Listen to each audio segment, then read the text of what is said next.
Hello guys, I am back with another video. मैं हूं आपका दोस्त और इस चैनल का होस्ट राहुल कुशवाहा। तो यार अभी तक हम लोग क्या है फोटोसिंथेसिस की बात कर रहे हैं। अभी अब मैं एक दूसरा चैप्टर इसके साथ ही चालू करने जा रहा हूं। इसका नाम क्या है? Respiration in plants. और हमारी एनसीईआरटी इसको कैसे बोलती है? Cellular respiration. जैसा कि हम लोग फोटोसिंथेसिस में क्या बना रहे थे, एटीपी और एनएडीपीएच, फिर उसी एटीपी और एनएडीपीएच के हेल्प से हम क्या कर रहे थे कि कार्बन डाइऑक्साइड का एसिमिलेशन कर रहे थे केल्विन साइकिल में। और उस एसिमिलेशन के बाद से हम क्या बना रहे थे? ऑर्गेनिक मॉलिक्यूल्स या फिर ऑर्गेनिक सब्सटेंस बना रहे थे। कुछ एटीपी लग रहा था वहां पे, एनएडीपीएच लग रहा था वहां पे। हमने फोटोसिंथेसिस को क्या बोला था यार कि एक एनाबॉलिक प्रोसेस है। क्या बोला था फोटोसिंथेसिस को हमने? आज हम क्या पढ़ने जा रहे हैं, पहले हेडिंग लिखते हैं, रेस्पिरेशन इन प्लांट्स। ये हमारा इंट्रोडक्शन वीडियो होगा, ठीक है। तो हमने फोटोसिंथेसिस को क्या बोला था भाई? हमने फोटोसिंथेसिस को क्या बोला था कि एक एनाबॉलिक प्रोसेस है।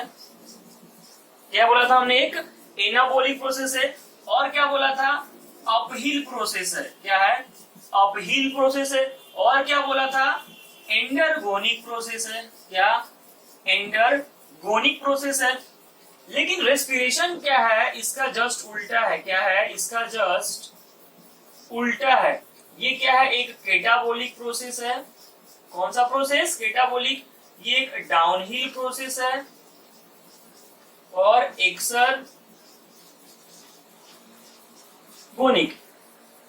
एनाबोलिक बोलने का क्या मतलब था यार? कोई ना कोई चीज का सिंथेसिस हो रहा होगा।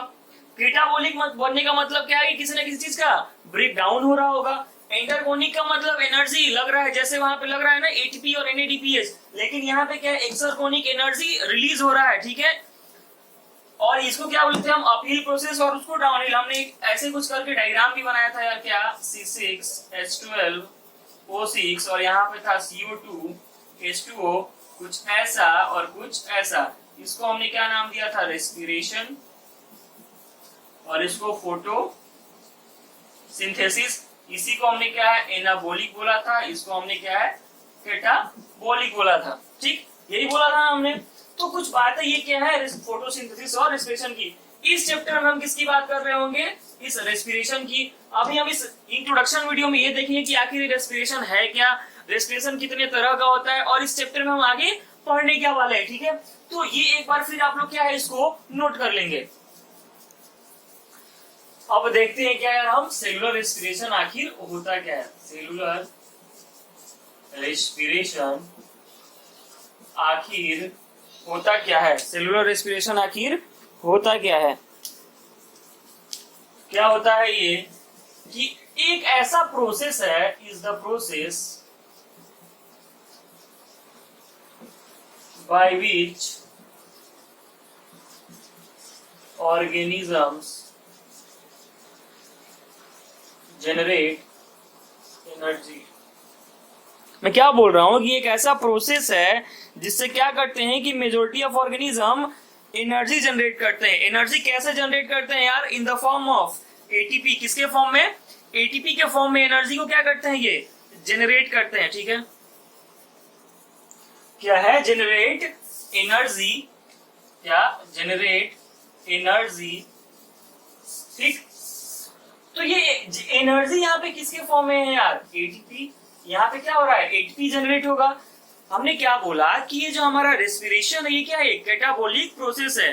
तो कैटाबोलिक प्रोसेस इसमें क्या होगा कि न्यूट्रिएंट मॉलिक्यूल्स जो हैं, न्यूट्रिएंट मॉलिक्यूल्स जो है जो किसके द्वारा बनाए गए हैं भाई? फोटोसिंथेसाइजर्स। फोटोसिंथेसिस में न्यूट्रिएंट मॉलिक्यूल्स मेड बाय फोटोसिंथेसाइजर्स। कहने का मतलब क्या है कि फोटोसिंथेसिस में जो न्यूट्रिएंट मॉलिक्यूल्स बना था उसका यहाँ पे क्या हो रहा है यार? ब्रेक डाउन हो रहा है। तो क्या? न्यूट्रिएंट मॉलिक्यूल्स मेड बाय फोटोसिंथेसाइजर्स क्या होगा यहाँ पे? उसका ब्रेक डाउन होगा। क्या होगा? ब्रेक डाउन होगा। और इससे हमें क्या मिलेगा? क्या मिलेगा? हमें एनर्जी मिलेगा। हमने क्या है यार कि फोटोसिंथेसिस को क्या बोला था कि एक ऑक्सीडेशन रिडक्शन प्रोसेस है। क्या है? ऑक्सीडेशन रिडक्शन प्रोसेस है। ये हमारा रेस्पिरेशन भी क्या, मैं देखो कंपेयर कर रहा हूँ यार, कंपेयर कर रहा हूँ ताकि आपको डिफरेंस पता चले कि दोनों में डिफरेंस क्या। ये हमारा इंट्रोडक्शन वीडियो है, इस वीडियो में हम पूरे चैप्टर का एक ओवरव्यू ले रहे होंगे, ठीक है। तो जैसे हमने क्या है कि उसको फोटोसिंथेसिस को क्या बोला था कि ऑक्सीडेशन रिडक्शन प्रोसेस है, वैसे ही ये जो हमारा रेस्पिरेशन है वो भी क्या है, हमारा जो रेस्पिरेशन है, respiration is also oxidation reduction process है। मैं रिएक्शन अभी ऊपर लिखूंगा, तब तक इसको आप नोट करेंगे। तो ये जो हमारा सेलुलर रेस्पिरेशन है ये भी क्या है, ऑक्सीडेशन रिडक्शन प्रोसेस है। जैसे कि वहां पे क्या है कि फोटोसिंथेसिस क्या कर रहा था, किसका यूज कर रहा था, CO2 का, और इवॉल्व क्या कर रहा था, O2। यहाँ पे O2 का यूज होगा और CO2 इवॉल्व होगा। क्या यहाँ पे क्या होगा कि O2 used and CO2 evolve. ये कहां पे हो रहा है यार, रेस्पिरेशन में, ठीक। हमारा फोटोसिंथेसिस में क्या हुआ था, फोटोसिंथेसिस में क्या हुआ था कि CO2 यूज्ड हुआ था और रिलीज क्या हुआ था, O2 रिलीज हुआ था या फिर O2 इवॉल्व हुआ था। तो रिएक्शन देखते हैं, रिएक्शन कैसे है। जैसे वहां पे रिएक्शन क्या था कि ये प्रोडक्ट में था, जस्ट उसका उल्टा है यार, रिवर्स। क्या है, रिवर्स।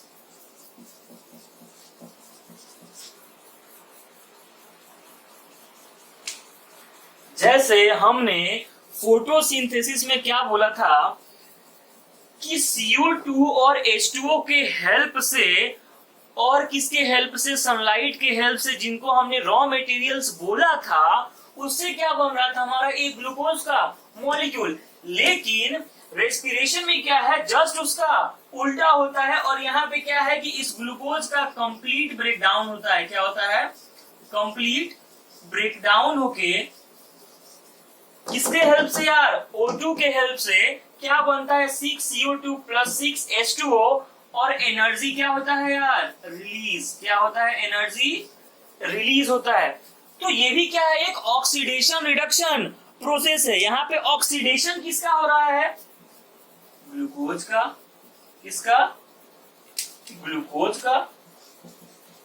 अब ये मत पूछना कि ऑक्सीडेशन कैसे हो रहा है केमिस्ट्री में यार, इतनी बेसिक बातें तो हम लोग पढ़ ही लेते हैं कि किसका ऑक्सीडेशन हो रहा है और किसका रिडक्शन हो रहा है। और ये जो O2 है हमारा, इसका क्या हो रहा है, रिडक्शन।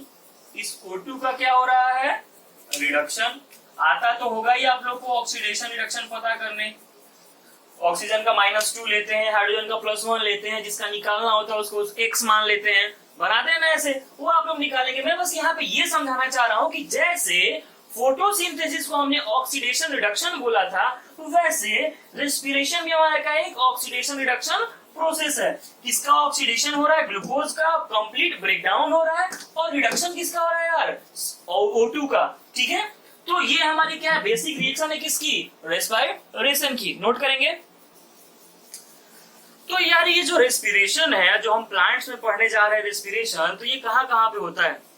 रेस्पिरेशन देखो यार, रूट में भी हो सकता है, शूट में भी हो सकता है कि नहीं हो सकता है, हार्डवुड स्टेम्स में भी हो सकता है।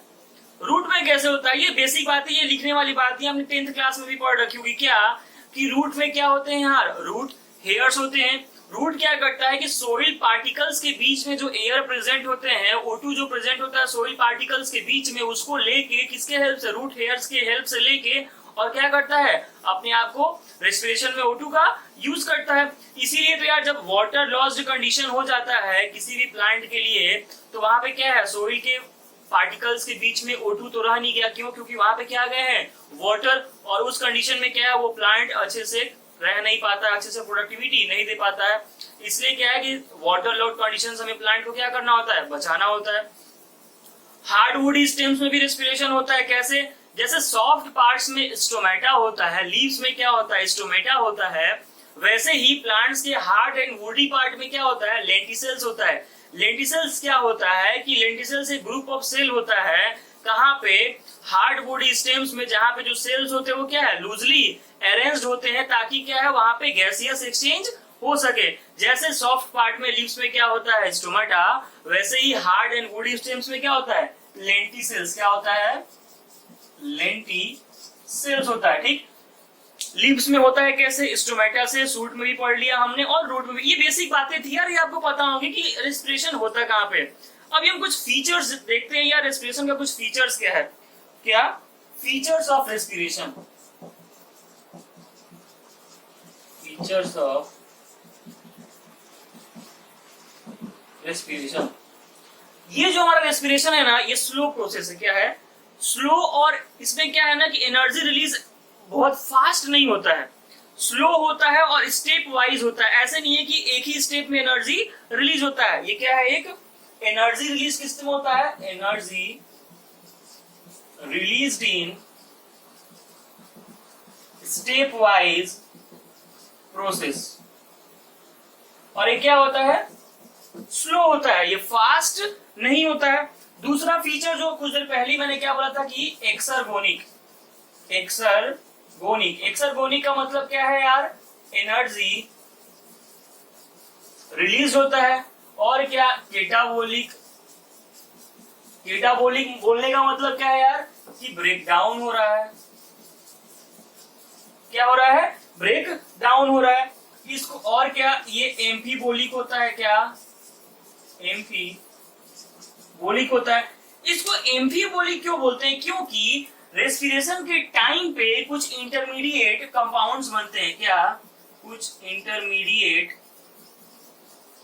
कंपाउंड्स बनते हैं जिनको हम कार्बन स्केलेटन भी बोलते हैं, जिनको हम कार्बन स्केलेटन भी बोलते हैं। ये क्या है ना, ये प्रीकर्सर होते हैं कुछ कंपाउंड्स के। क्या है, precursor of some compounds in cell. मतलब क्या है कि इनसे कुछ जो इंटरमीडिएट कंपाउंड बनते हैं, इनसे फर्दर क्या है, कुछ कंपाउंड्स और बनते हैं। मतलब मान लो कि कोई एक क्या है एटम था, उससे क्या है कि कोई बी क्या बना, एक एलिमेंट कंपाउंड बना, तो क्या है उसका क्या होगा, प्रीकर्सर होगा। तो ये जो एम्फीबोलिक क्यों बोल रहे हैं, क्योंकि जो रेस्पिरेशन का जो प्रोसेस चल रहा है उसके बीच में कुछ इंटरमीडिएट कंपाउंड्स बनते हैं, जो कि उनको और क्या बोलते हैं, हम कार्बन स्केलेटन बोलते हैं। और वो क्या है, प्रीकर्सर होते हैं कुछ और कंपाउंड्स के, जो कि हमारे सेल में बनते हैं। तो ये लिखेंगे। तो यार हमने क्या देख लिया कि रेस्पिरेशन कहाँ पे होता है। लेकिन यार दिमाग में क्वेश्चन आता होगा क्या, कि ये प्लांट इतना बड़ा होता है, हाइट इतना इसका इतना बड़ा है, फिर ये इसके पूरे प्लांट में रेस्पिरेशन होता कैसे है। रूट से जा रहा है ना भाई गैस, जो भी लेके जा रहा है सोइल पार्टिकल से ही लेके जा रहा है, तो कैसे होता है। क्या है कि हमारे एनसीईआरटी ये बात बोलती है, क्या बोलती है कि हमारे जैसे, हम एनिमल्स के जैसे प्लांट्स क्या है, ज्यादा गैस का डिमांड नहीं करते हैं। प्लांट्स का हर पार्ट खुद का रेस्पिरेशन करता है। ठीक है, खुद का गैसियस एक्सचेंज खुद करता है। रूट में हो रहा है रूट हेयर से, सूट जो है वहां पे हो रहा है, जो हार्डवुड स्टेम से उसमें लेंटिसेल से हो रहा है, और लीफ से उसमें किससे हो रहा है, स्टोमेटा से हो रहा है। तो सबके पास अपना अपना क्या है, मैकेनिज्म है क्या चीज करने का, रेस्पिरेशन करने का। तो क्या है कि प्लांट में क्या है कि ज्यादा दूर तक ट्रांसपोर्ट नहीं करना पड़ता है गैसेस का। क्यों, क्योंकि प्लांट का हर पार्ट क्या है कि अपना खुद का क्या करता है, रेस्पिरेशन करता है। ठीक, प्लांट क्या करता है, ज्यादा डिमांड नहीं करता है गैसेस का, वहां पे गैसेस वेस्ट ज्यादा नहीं होते हैं। तो यार अब देखते हैं हम क्या कि रेस्पिरेशन कितने तरह का होता है, जो आप पहले से पढ़ते आ रहे हो। क्या, एरोबिक, एनारोबिक पढ़ते आ रहे हो ना आप। लेकिन उससे पहले क्या है कि दो तरह से हम इस रेस्पिरेशन को बांटेंगे। कितने तरह से, दो तरह से बांटेंगे। एक बांटेंगे on the basis of substrate, और एक बांटेंगे on the basis of O2 के प्रेजेंस या एब्सेंस पे। ठीक है, तो जब हम सबस्ट्रेट के लेवल पे बांटेंगे तो उसको हम क्या बोलेंगे, फ्लोटिंग रेस्पिरेशन एक को, और एक को बोलेंगे प्रोटोप्लाज्मिक रेस्पिरेशन। क्या, on the basis of substrate। कितने तरह का होता है रेस्पिरेशन, एक होता है फ्लोटिंग और दूसरा होता है प्रोटोप्लाज्मिक। इसमें कुछ याद नहीं रखना है, बस ये देखो अपने काम का नहीं है, बस मैं बता दे रहा हूं क्योंकि बुक्स में लिखे होते हैं, आपको लगेगा कि मैंने ये छोड़ दिया। फ्लोटिंग में किसका ब्रेकडाउन होता है, कार्बोहाइड्रेट्स एंड फैट्स का। इसमें बस यही याद रखना है। क्वेश्चन अगर पूछा भी है जब भी, तो क्या पूछा है कि फ्लोटिंग में किसका ब्रेकडाउन होता है, और प्रोटोप्लाज्मिक में किसका ब्रेकडाउन होता है, 3 का ब्रेकडाउन होता है, ठीक है। अब क्या है, ऑन द बेसिस ऑफ, दूसरा क्या है, on the basis of presence या एब्सेंस ऑफ O2। तो कौन कौन सा होता है, एक होता है एरोबिक और एक होता है एनारोबिक। एरोबिक में क्या होता है यार, कंप्लीट ब्रेकडाउन, NAD+ का रिडक्शन वगैरह। जैसे हमने फोटोसिंथेसिस में पढ़ा कि NADP+ रिडक्शन होके क्या बना रहा था, NADPH। उसी NADPH का यहाँ पे क्या हो जाएगा, ऑक्सीडेशन, और क्या बन जाएगा, NAD+। रिवर्स प्रोसेस है भाई फोटोसिंथेसिस का, कौन, रेस्पिरेशन। मतलब जो चीज तुम वहां पे बना रहे हो उसको ला के रेस्पिरेशन में क्या करोगे, तोड़ोगे। वहां पे हमने NADP+ का क्या कराया था यार, रिडक्शन। यहाँ पे क्या हो रहा है, ऑक्सीडेशन, बन क्या रहा है, NAD+। यहाँ पे क्या है, ATP गेन होगा हमारा। एरोबिक की बात करें तो 36 से 38 ATP हमें मिलता है। कैसे मिलता है, कैसे कितना ATP लगता है, वो क्या है हमारा अगला लेक्चर से शुरू होने वाला है। ये बस हमारा इंट्रोडक्शन वीडियो था यार। देखो चाहता तो मैं डायरेक्ट ग्लाइकोलिसिस से ही शुरू कर सकता था, लेकिन मैंने नहीं किया क्योंकि सोचा कि कुछ एक आइडिया दिया जाए कि आखिर रेस्पिरेशन है क्या। तो इस चैप्टर में हम फर्दर किसकी बात कर रहे होंगे, दोनों की बात करेंगे, एरोबिक की भी बात करेंगे, एनारोबिक की भी बात करेंगे। आपको पता है एरोबिक में O2 का यूज होगा, एनारोबिक में O2 का यूज नहीं होगा। तो एनारोबिक में हम किसके बारे में पढ़ाई कर रहे होंगे, फर्मेंटेशन के बारे में, डिटेल में उसके बारे में हम आगे बात करेंगे। फिर जो आगे हम इस चैप्टर में पढ़ने वाले क्या है कि 3 फेज पढ़ने वाले हैं सेलुलर रेस्पिरेशन का। क्या 3 फेज पढ़ने वाले हैं, क्या चीज का, सेलुलर रेस्पिरेशन का। क्या मैं बोल रहा हूं कि फेज पढ़ने वाले हैं किसका, फेजेस ऑफ कौन कौन से होते हैं, मैं बता दो एक बार। 3 फेज पढ़ना है इस पूरे चैप्टर में हमें, फेजेस ऑफ रेस्पिरेशन। 3 फेज पढ़ने हैं, कौन कौन से। पहला है ग्लाइकोलिसिस,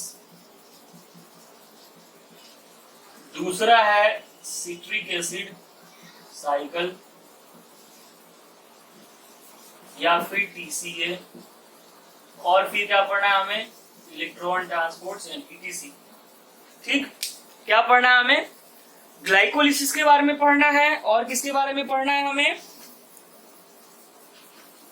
सिट्रिक एसिड साइकिल के बारे में और इलेक्ट्रॉन ट्रांसपोर्ट चेन के बारे में। ठीक है, ये जो ग्लाइकोलिसिस है ना, ये यूनिवर्सल है। क्या है, यूनिवर्सल। ये कहां पे होता है, साइटोप्लाज्म में। याद रखेंगे ग्लाइकोलिसिस कहां पे होता है, साइटोप्लाज्म में। और ये क्या है, एक यूनिवर्सल पाथवे है। ठीक है, ये जो दोनों है ना, सिट्रिक एसिड साइकिल और इलेक्ट्रॉन ट्रांसपोर्ट चेन, ये citric acid cycle and electron transport chain, ये कहां पे होते हैं, माइटोकॉन्ड्रिया में। कुछ क्या है, माइटोकॉन्ड्रिया के मैट्रिक्स में है, कुछ क्या होंगे, माइटोकॉन्ड्रियल मेम्ब्रेन में। डिटेल बात करने वाले हैं। ठीक है, तो ये माइटोकॉन्ड्रिया में हो रहा मतलब क्या है यार, कि ये सारे एरोबिक प्रोसेस है। क्या है, एरोबिक प्रोसेस। लेकिन जो हमारा ग्लाइकोलिसिस है ना, ये क्या है, एनएरोबिक। क्यों, क्योंकि ये माइटोकॉन्ड्रिया में नहीं हो रहा, कहां पे हो रहा है, साइटोप्लाज्म में। तो ये जो हमारा ग्लाइकोलिसिस है, ये क्या है, एनएरोबिक। क्या है, एनएरोबिक है। तो आगे हम चैप्टर में इन तीनों के बारे में ही बात करेंगे। जब हमारा बात इन तीनों के बारे में खत्म हो जाएगा तो हमारा चैप्टर खत्म हो जाएगा। तो यार आज के वीडियो में ये था हमारा इंट्रोडक्टरी पार्ट किसका, सेलुलर रेस्पिरेशन के साथ। मिलते हैं अगले वीडियो में किसके साथ, ग्लाइकोलिसिस के साथ। तब तक बने रहिए बायोम बायोलॉजी क्लासेस के साथ। कोई डाउट हो कमेंट में जाएं, #AskBiome पे डाउट पूछे। ठीक है, मिलते हैं अगले वीडियो में। Thank you.